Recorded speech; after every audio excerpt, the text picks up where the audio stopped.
नमस्कार मंडळी. आज आपण बघणार आहोत कांद्याची पात. ज्याला अजिबात कांद्याची पात आवडत नाही त्याने अशा पद्धतीने बनवून बघा, तुम्हाला नक्की आवडेल. आणि मला कमेंटमध्ये नक्की सांगा की तुम्हाला कशी वाटली ती कांद्याची पात. चला मग रेसिपी सुरू करूया. तेल घेतलं आहे,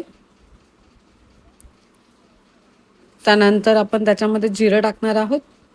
त्याच्यानंतर लसूण आपण बारीक कापून घेतले होते ते टाकले आहेत आणि ते लाल झाल्यानंतर आपण टमाट्याची प्युरी करून घेतली आहे ती टाकली आहे.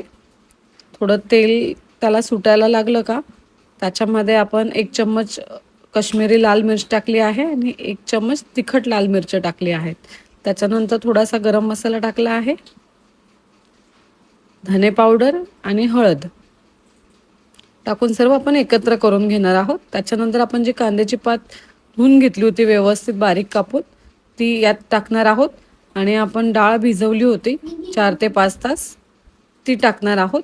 त्याच्यानंतर आपण चवीनुसार मीठ टाकायचं आहे त्याच्यामध्ये आणि जे पाणी सुटलेलं आहे कांद्याच्या पातला त्याच पाण्यामध्ये आपल्याला वाफवून घ्यायची आहे सर्व भाजी आणि आपण आता झाकण ठेवणार आहोत.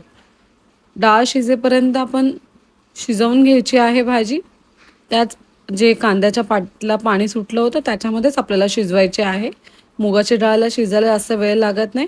अशा प्रकारे आपली रेडी झाली आहे कांद्याची पात. रेसिपी आवडली असेल तर व्हिडिओला लाईक, शेअर आणि फॉलो करा.